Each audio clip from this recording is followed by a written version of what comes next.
Hey, what's up guys? Welcome back to another video. Today's video is going to be the 2021 NFC West Division Preview. Last time we did the AFC West, so today we're doing the NFC West. If you don't know, in these videos what I'm doing is giving my predictions for each team in every division of the league and going over their rosters and their coaching staff and giving individual grades to each position group and each part of the coaching staff. So without further ado, let's go ahead and jump into our fourth place team in the NFC West, the Arizona Cardinals. So, as many of you know, last season for the Cardinals was somewhat disappointing. They finished 8-8. They didn't quite make the playoffs, which is especially disappointing given the start to the season that they had. They started off on fire. They were looking like one of the best teams in the NFC. Then near the end of the season, they just kind of fizzled out and ended up missing the playoffs, obviously. But this offseason, they definitely made some big moves. They were one of the headline teams of the offseason. They brought in J.J. Watt. They brought in A.J. Green, Rodney Hudson. Three big names at least, two of those guys I think are really good, but they're all really big names. All have been superstars in the past. They also brought in James Conner in free agency, who's a pretty big name running back from the Steelers. Of course, they also did lose some guys. They lost Patrick Peterson, one of the staples of their franchise the entire time he's been here. They lost Larry Fitzgerald. I'm assuming, they technically haven't yet. He hasn't retired officially, and he hasn't signed elsewhere, but I'm assuming that he's not going to come back, but there's still a chance that he does, I guess. They lost Hassan Reddick, who was a premier pass rusher in the league last year. He put up huge production. He ended up leaving Arizona. And they also lost Kenyon Drake, their starting running back, and Corey Peters, one of their defensive tackles. In the draft, they brought in the first round Zaven Collins, probably a pick that surprised a lot of people, but I did like the pick. Then in the second round, they brought in Rondale Moore, who made headlines up until the draft for his insane athleticism and his insane testing. So, with that being said, let's go ahead and look at the offense, and more specifically the coaching staff that they have over here. So as you can see, I give Cliff Kingsbury's unit here a C+, and the reason behind that is I do think that his run design is very creative, and obviously that air raid style of offense, that college sort of style of offense, is very exciting here with Kyler Murray at the helm. But last season we did see some questionable play calling, so that's most of the reason that this grade gets kind of bogged down, but I'm still a believer in Cliff Kingsbury overall. As far as the quarterbacks, of course they have Kyler Murray, one of the better quarterbacks in the league last year. Obviously he brings that insane athleticism, that dynamic threat for both the pass game and the run game. He has that big arm, and he's obviously super mobile. He is a little bit raw as a passer still, hasn't fully developed the mental side of the game yet, but he's already accurate enough. And I just think that with another year of development, like he had last year, obviously took a jump from his rookie season to his second year mentally. I think that if he can take another jump here, this could be a truly elite passing game. And as far as the backup, they have Colt McCoy, which is decent enough, I guess. For the running backs, this is probably going to be pretty much a three-man group here, with Chase Edmonds and James Conner getting the bulk of the snaps here. Both pretty north to south runners, can make some big plays, both have some power, both decent enough runners, I suppose. Then Benjamin coming off the bench, didn't play all that much last year, was their 7th round pick last year, I believe. He's a little bit more dynamic than the other two. He's a better receiver, and he has a little bit more explosion than the other two, while he's also a nice contact balance runner. I do quite like Benjamin. And then, of course, for one of the most noteworthy and positions that has the most name value for this team, which is the receiver room, obviously they have DeAndre Hopkins. Don't really need to say much beyond that, I don't think. Obviously an elite receiver. Had a huge year last year. He and Kyler Murray had a great connection right off rip. That can only get better in the future, I'd imagine. Christian Kirk's probably going to come out of the slot. He's a nice deep threat. He and Kyler connected on some big plays last year. It's going to be nice to see him not be forced to the outside like he has been in previous years. Now that they have A.J. Green there, who, as much as I think is kind of a slow tree these days, will be a nice player to have in the red zone to get some of those jump balls, which they were lacking a little bit last year. DeAndre Hopkins can do that as well a little bit. And then for the last two guys, they got Rondale Moore, talked about a little bit earlier. Crazy athlete they drafted in the second round this year. Really excited to see what he can do with Kyler. He's going to be more of a gadget weapon as well as a deep threat, so that's going to bring some element to the short passing game as well. Then Andy Isabella, they drafted in the second round 2 or 3 years ago. Drafted him ahead of DK Metcalf, infamously. That hasn't really worked out at this point. He's pretty much just a track runner on the football field as of now. Maybe he can figure it out this year. Maybe he can become better at beating press. Maybe his hands will improve, but not really counting on that. So mostly for now, I think the top 4 guys are going to be getting most of the snaps and most of the targets on this team. And then for the tight ends, not too much to talk about here. Neither of those guys, Max Williams or Darrell, I don't know if it's Darrell or Darrell Daniels. Neither of them provide much in the passing game. However, what is somewhat noteworthy, Max Williams is an elite blocking tight end.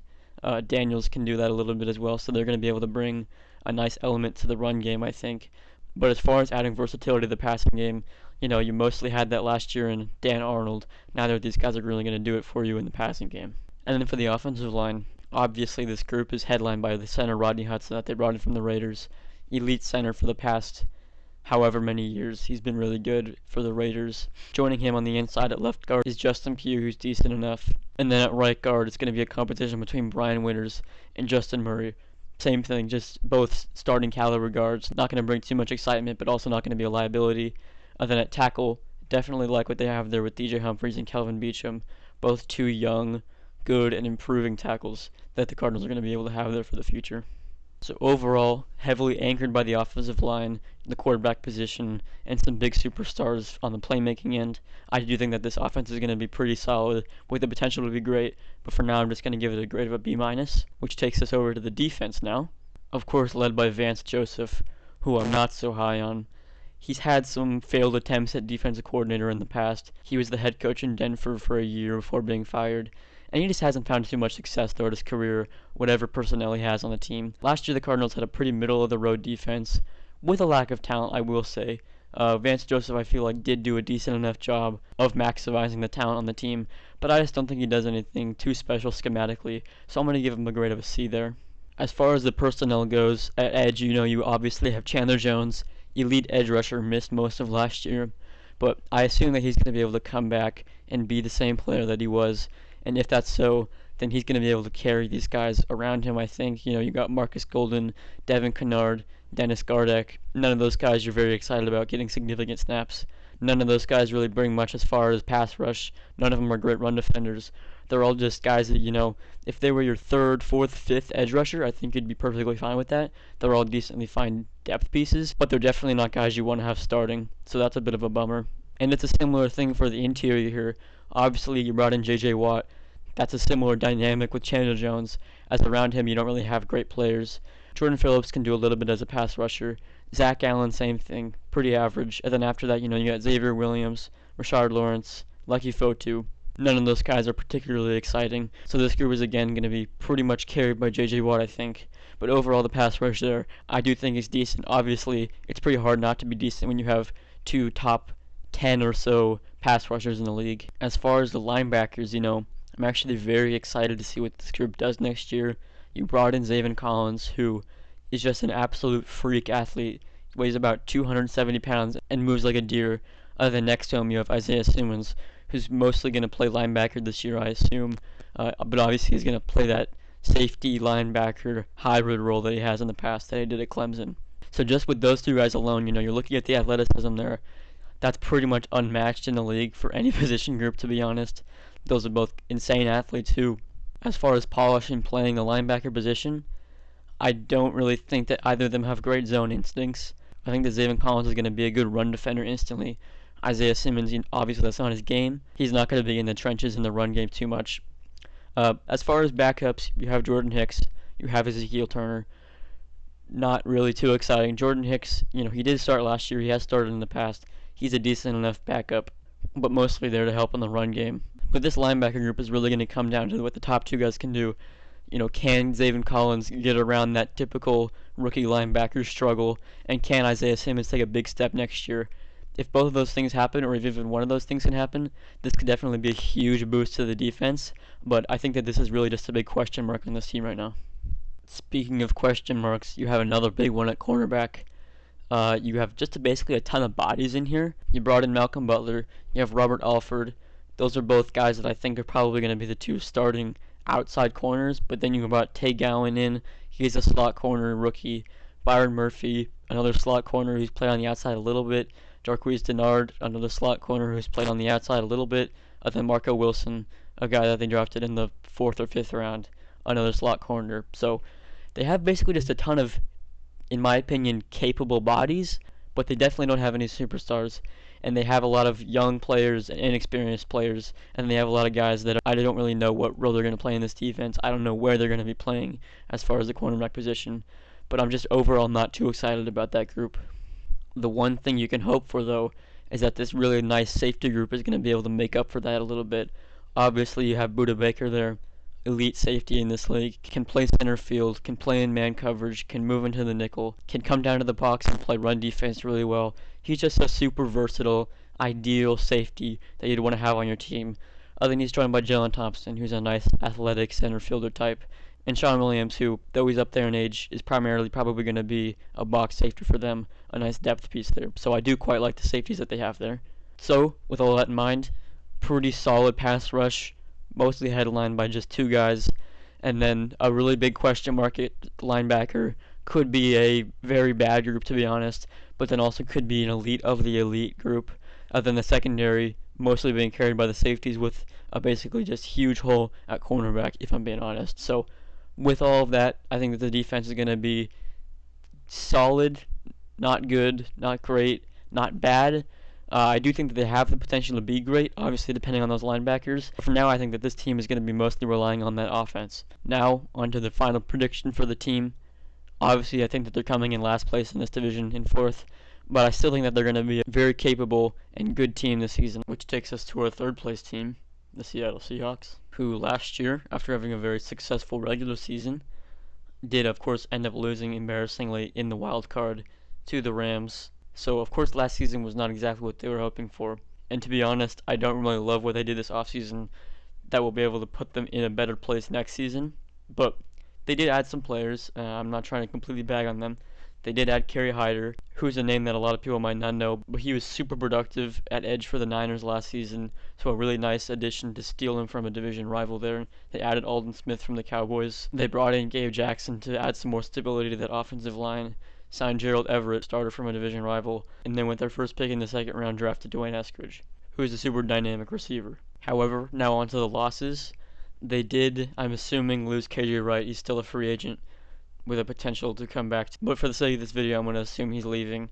They lost a starting guard in Mike Iapati. They lost two starting corners in Shaquille Griffin and Quentin Dunbar.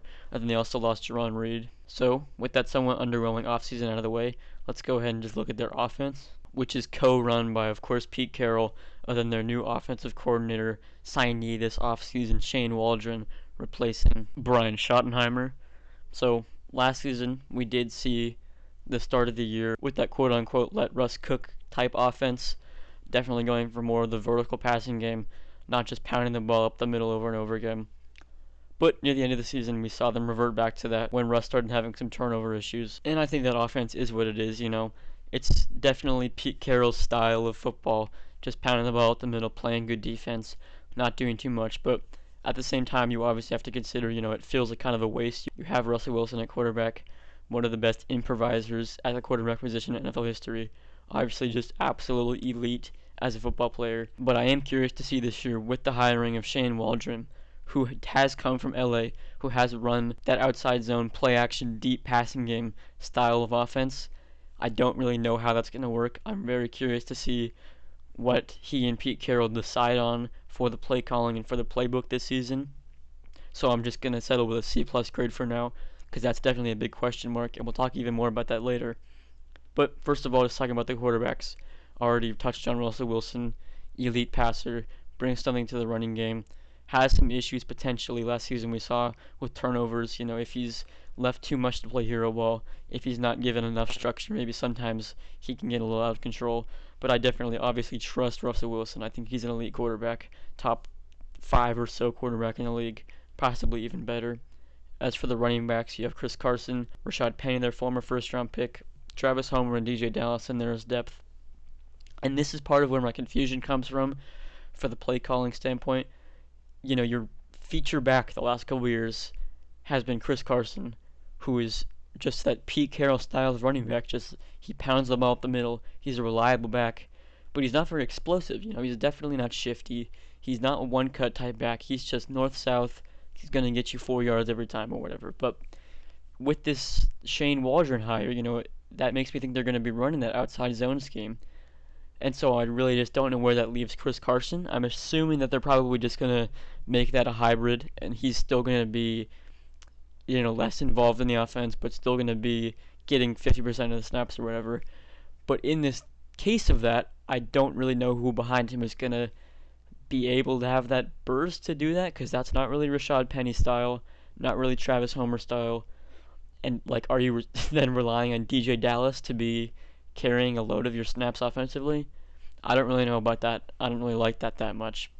But just talking about the personnel at running back for what they are good players. I just have some concerns about how they fit into the scheme. But a good group of players there, I will say. And then for the receivers, you've got the top two guys who scare every single secondary every week. And by that I mean, of course, DK Metcalf and Tyler Lockett. DK Metcalf is that elite deep threat who can also work over the middle of the field, breaks tackles, has some crazy speed, struggles with catching the ball a little bit. But, he's going to get better at that every year, I assume. He got better last year, and I just imagine he'll take another big step this season. Tyler Lockett, really that guy you go to on third down. He's a really good route runner. He has great hands. He's just a super reliable number two. And then behind that, it's a little bit more confusing, perhaps. You have Freddie Swain, decent enough slot guy, and then I'm guessing Dwayne Eskridge is going to be the guy that gets the majority of the snaps in the slot. Super explosive, good deep threat, really good gadget player, but just a little bit shallow at the receiver position, I would say. But anytime you have a top two group like that, as well as Dwayne Eskridge, who's very good in his own right, that's definitely a very good group. As for the tight ends, you just got a couple of solid guys in there. You have three bodies that I think are reliable enough. Gerald Everett, Will Dissly, and Colby Parkinson. All just starting caliber type tight ends. Maybe Parkinson isn't quite there yet, but Everett and Dissly are going to be able to get on the field every single down, block pretty well, and be able to be a solid receiving threat. And then Colby Parkinson can definitely rotate in as well. That's a solid group. And then for the offensive line, you'll love what you have at left tackle with Dwayne Brown. Right tackle, not so much. Brandon Shell is not someone you want starting for you, but that is what it is. On the inside, you saw Damian Lewis last year, played pretty well for a rookie, especially in the run game. And of course, they brought in Gabe Jackson, who's just a very good, stable guard. He's been in the league for years. And then Ethan Pochik, another guy that kind of struggled a little bit, similar to Brandon Shell. He's not really ideal, but he is very young still, and I do think that he could very well improve next year. So though you're not really wowed by that offensive line, I think that they're going to be able to give enough to this offense so that they're not going to get in their way. So with all that being said, I do think this is a B-type offense. Good. A lot of that comes from the connection that Russell Wilson's going to have with those two receivers, but it is a good offense. As for the defense now, defensive coordinator over here is Ken Norton, who I have heard good things about from other people. I do think that around the league he's generally respected, and that's probably why he stuck around this season for the Seahawks. But just looking at the results from last year, they did figure it out in a big way near the end of the season, and I gotta give him credit for that. But for the first half of last season, the coaching, I think, primarily was probably the issue. And my goodness, how horrible was that unit last season for the first half. They were just looked completely lost in coverage. I don't know exactly who to blame that on between the coaching and the personnel, but based on what we saw for the first half of last season, I just can't be super comfortable with this defensive coaching staff here. So they're going to get a C- there, but also you have to look at what they did in the second half, of course, and that does give you some hope. So I'm not really sold either way for this defensive coaching staff, mainly Ken Norton. As for the players, at edge, I think you're pretty comfortable with what you have between Aldon Smith, Carlos Dunlap, and Kerry Hyder. Benson Mayo is also a solid depth piece. Nothing too crazy there, nothing too exciting, just three guys that are going to be able to give you good enough production in the passing game, and also guys that can defend the run pretty well. As far as the interior, however, at least from a pass rushing perspective, you're definitely not comfortable with what you have in two nose tackles with Poona Ford and Al Woods. That's not really what you're looking for at all. And then LJ Collier, former first-round pick for the Seahawks, has done little to nothing in his NFL career so far. Maybe he can pick it up this season, but you're not counting on that. That's going to get a D- actually for me for the pass rush grade for the interior. But for the running game, they do have two decent enough nose tackles in Ford and Woods. I think that they're going to be able to defend the run just fine. That's not really a concern of mine. For the linebackers, of course, you have Bobby Wagner. Is slowing down at this point in his career, but he's still a top 10 linebacker in the league. Still can do it all pretty well. Jordan Brooks last season was their first-round pick. That definitely confused a lot of people, me included in that group, but he actually outperformed quite a bit last year. He's a nice run defender for them. And then as some depth, you have Ben Burke-Irvin and Cody Barton, both just decent enough depth pieces. But of course, you're looking at the top two with Wagner and Brooks, and you like what you have there. For the corners, this is definitely an area of concern for me. Their starters on the outside are going to be Pierre Desir, Trey Flowers, and Akella Witherspoon. Two of those three guys are going to be getting the majority of the snaps on the outside. And Pierre Desir has not been good for years in the NFL. has not been able to figure it out anywhere. Trey Flowers isn't anything too exciting, and Akella Witherspoon is not very good either. And then for the slot, the main guy there is probably going to be Trey Brown, who, again, just not very exciting there. So definitely do not like what they have for the cornerback group here. However, at safety, it definitely does pick up. Jamal Adams, though he had a down year last year, particularly in coverage, he's still Jamal Adams. I think that in the second year of a system, maybe he's going to be able to make something click to where he wasn't as horrible in coverage as he was last year. I'm definitely not going to predict that happens again. But then aside from him, you have Quandre Diggs and Demarius Randall, who are both nice center fielders. That's a pretty good safety group. I think it's going to be able to help make up for that cornerback group that's pretty lackluster. But in total, aside from a good safety group and a good linebacking group, you're really not very excited about anything on this defense. So I'm going to give him a perhaps even slightly generous grade of a C there. And that's going to lead us to our overall prediction for them of 10-7, so tied for 4th place with the Arizona Cardinals. Now on to the second place team, which I think is going to be the San Francisco 49ers. Last season they were obviously plagued by injuries. All of that led to them going 6-10, missing the playoffs following their Super Bowl season. So obviously you don't expect all that injury stuff to happen again this year. That's partly behind my optimism for them. And I also think they had a pretty good offseason as well. So some of the players added this offseason, Alex Mack, who, though he's past his prime, is still a good center in the league. Maurice Hurst is a defensive tackle with a super high ceiling, I think. Never quite achieved that in Oakland/Vegas, but I really like him as a player. Samson Ebukam is a really nice 3-4 outside linebacker, edge hybrid type player from the Rams. And then, of course, in the draft, they brought in Trey Lance, who I'll talk about later. They also drafted Aaron Banks and Trey Sermon, who I think are both going to get immediate playing time in the league. And then as far as who they lost, just touched on Kerry Hyder with the Seahawks. I do like him a lot, but they did bring in some bodies that could potentially replace him. Richard Sherman's still a free agent, but I'm assuming he's going to leave, similar to some other people I've talked about earlier. Other than they also lost Jordan Reed. So now on to the offense, where of course they're led by Kyle Shanahan. That's obviously going to get an A+ for me. I don't really feel like that means too much explaining. I do know that there are a lot of people that aren't quite as high on Kyle Shanahan as I am.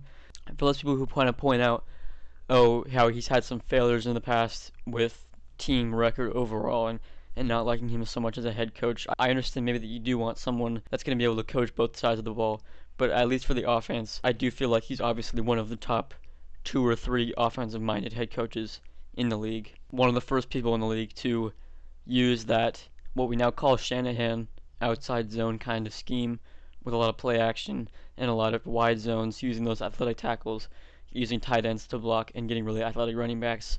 The Niners are the prototype offense for what a lot of teams around the league are trying to copy, so they're going to get an A+ there.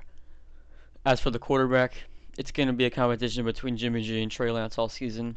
The grades on screen are for Jimmy Garoppolo, because I assume he's going to be the starter week 1, and probably for most of the season. Trey Lance, obviously, we'll talk about him in a little bit, but he's coming off of his freshman season, essentially. Barely got to play last season, so he's obviously not quite developed enough to really step into the NFL day 1, I don't think. But as for Jimmy G, I think everyone pretty much knows what you're getting with him. Not much mobility, not too much arm strength, but just decent accuracy, decent understanding of defenses, and ability to make decisions and then also read defenses pre-snap and post-snap.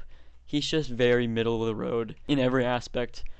We probably saw the best version of Jimmy Garoppolo in 2019 when he took them to the Super Bowl. I don't really think you're ever going to get a season better than I think that's probably as good as he can get. But for the time being, with some of the talent we'll talk about later, and with the coaching that I've touched on, I do think he's going to be able to get the job done. And then for Trey Lance, if and when he comes in, I do think that he's going to be able to play at a decent enough level. I do feel like his processor and ability to read defenses was slightly underrated. I did see him do some really nice things reading the defense pre-snap. The one issue with him pretty much has been accuracy downfield. He had a rough time a lot of the time at North Dakota State with ball placement on those deep throws. So if he can develop that a little bit, and then obviously just, as any rookie quarterback, figure out the mental side of the game a little bit more, he could definitely step in and honestly be better than Jimmy Garoppolo this season. But I do think that Jimmy G will start day 1. So that was a lot of talking about the quarterbacks. On to the running backs, though. Touched on this earlier.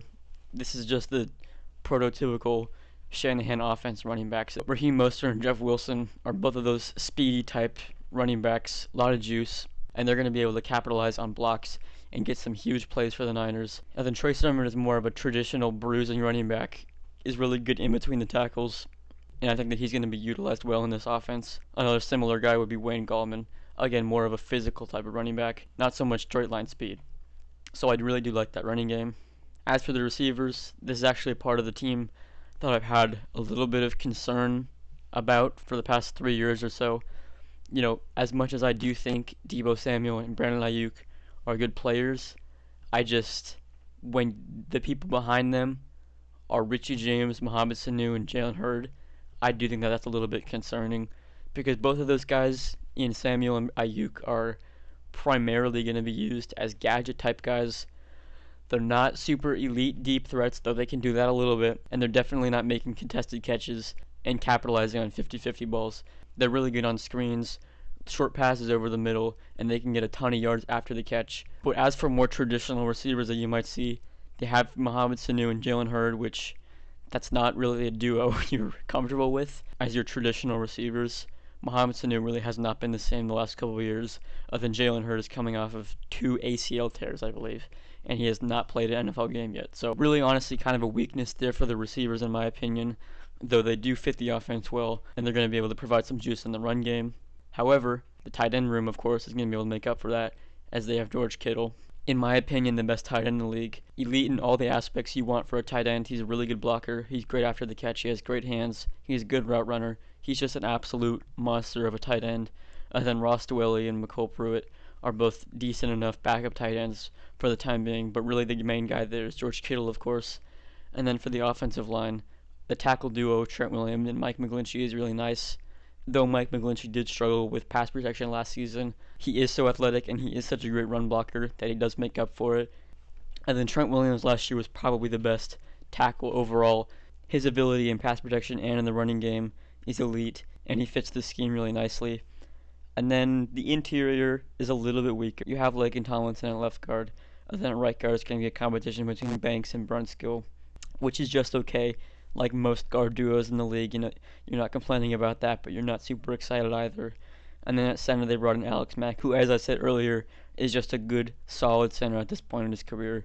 Maybe if it was a couple of years ago, you'd be really excited about that. But for now, I do think that he's just going to be okay. So, in all, I'm going to give this offense a grade of a B+, and that has a lot to do with mostly just that really great run game, and then obviously the Shanahan scheme.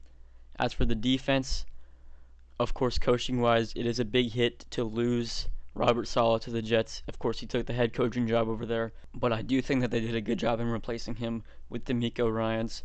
Former player, only retired, 4 or 5 years ago, and he's climbed up the coaching ranks really quickly. He was always a smart player on the field when he played, and I think the way he climbed the coaching ladder in the NFL goes to show what kind of coach he is. So, though we haven't seen him in a play-calling setting yet, I do have good confidence in him, thus the B-. As for the roster, though, at edge, do quite like what they have there. Nick Bosa coming back from his injury last season is going to be huge. He was amazing his rookie season. On the other side of him, they have Dee Ford and Eric Armstead. That's a really elite trio, to be honest, of edge rushers. Eric Armstead's going to rotate inside as well, and Dee Ford brings a really nice speed rush off the edge. And then for depth there, they have Arden Key and Samson Ebukam. So I think that that's a really great edge group there. On the interior, Javon Kinlaw with a first-round pick last year. Was not fantastic last year, but I do think he's going to be able to improve this season. He was such a great prospect. I would just be really surprised if he's not great in the NFL as well. Maurice Hurst, I talked about him earlier. I do like that addition. Then they brought in DJ Jones as well, and they also have Zach Kerr there. 2 decent backups.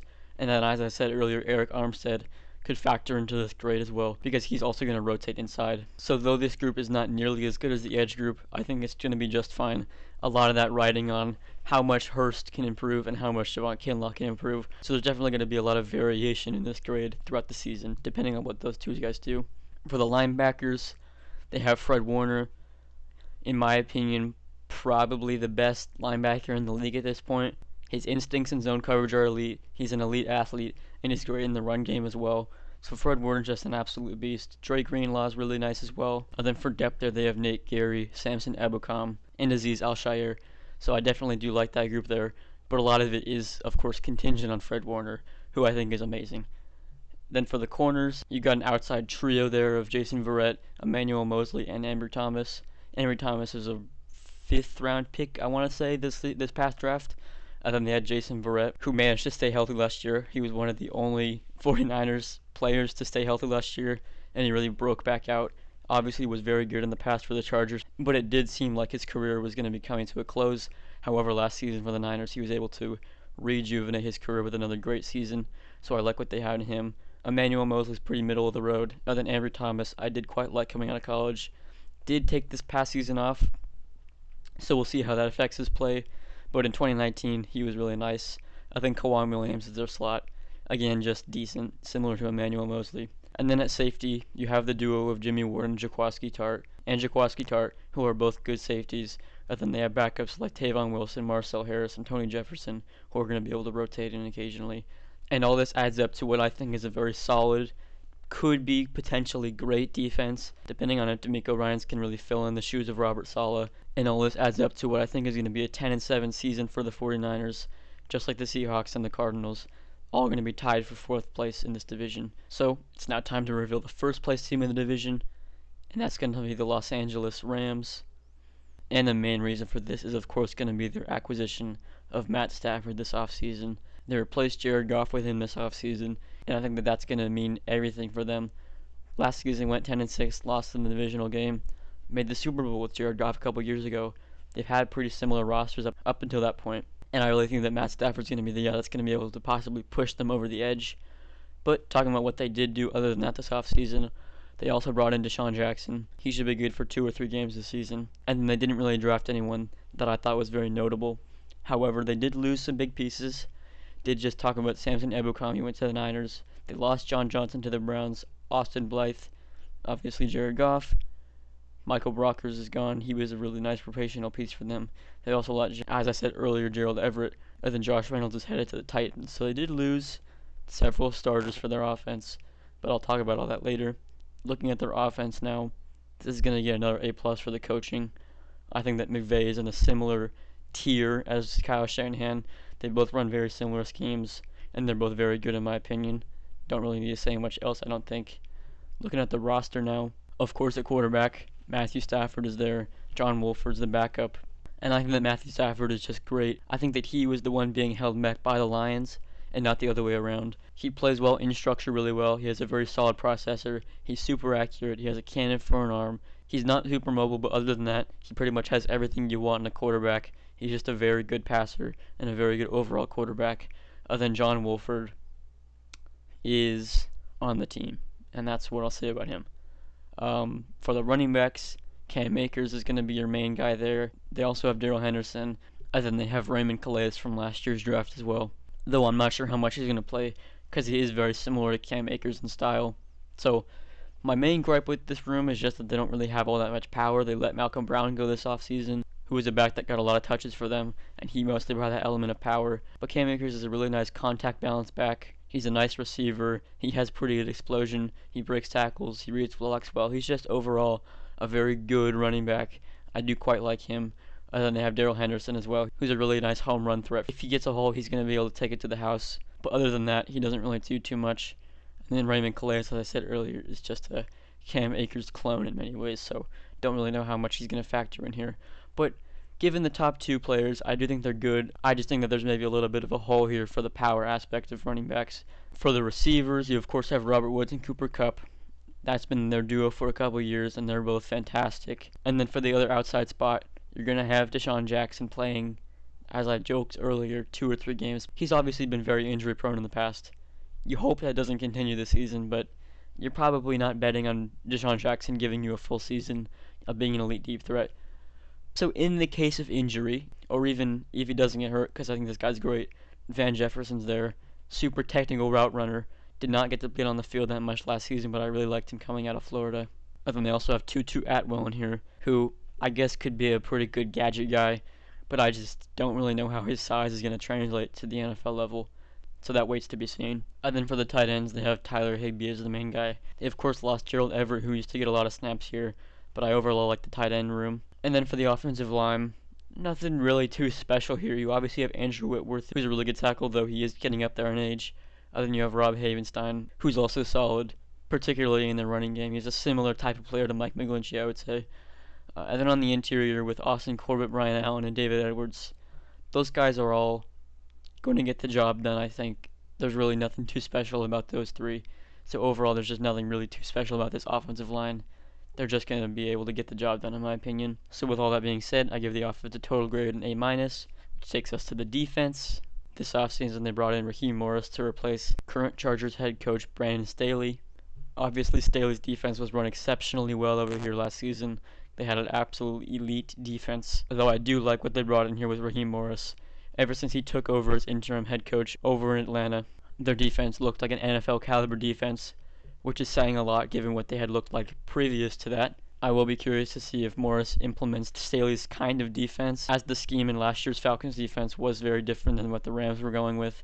But I do think that they're going to figure it out over here and are going to be just fine. So I give them a grade of a B- right there. Now looking at the edge group, which is probably one of the only holes on this entire team, you have Leonard Floyd, who they just gave a massive contract to. I will acknowledge that he had a good season last year, but I do think that a lot of that was scheme dependent and then also Aaron Donald dependent. I just wasn't really a big fan of that signing. Behind him, they have Justin Hollins, who's a nice depth piece. Terrell Lewis, he's a nice depth piece. But they're really missing that second starting edge rusher, which is a concern for me. So I give them a grade of a C- at edge. But they do more than make up for that, in my opinion, on the interior. Of course, you have Aaron Donald. I think that's enough said. But they have Sebastian Joseph Day and A'Shawn Robinson there as well to make it even better. Those are both really nice players, so I give a grade of an A+ for the interior. At linebacker, this is another hole for them in my opinion, but the Rams have figured out how to have a good defense for years without having very good linebackers. So they have the same duo here of Micah Kiser and Kenny Young for another season. That's obviously not ideal, but I think that they're going to be just fine without it. And then at corner, this is another huge strength for this team. On the outside, you have Jalen Ramsey and Darius Williams, who are two of the best corners in the entire league last season. The only reason that this is an A- grade here and not, say, an A+, is because they do have a little bit of a hole, in my opinion, in the slot. As their starter, there's going to be David Long, with Dante Dion potentially rotating in there as well. So not a whole lot of depth there. And then at safety, they have a pretty solid group there. Taylor Rapp and Jordan Fuller are going to be getting the most of the snaps. Terrell Burgess is there as well. None of those guys really excel in any area. They're all just solid all-around safeties. Taylor Rapp's probably going to play mostly in the box. But other than that, the other two guys are just versatile safeties. And so that's a good group. And all that adds up to, in my opinion, a B+ caliber defense. Just a very good, strong defense, good pass rush, good secondary, good everything, good defense. So with all that being said, their offense and their defense, in my opinion, combines to a 12-5 season. And that's going to net them the first place spot in the competitive NFC West. So that's going to do it for the video. Thank you guys for watching, and I'll see you next time.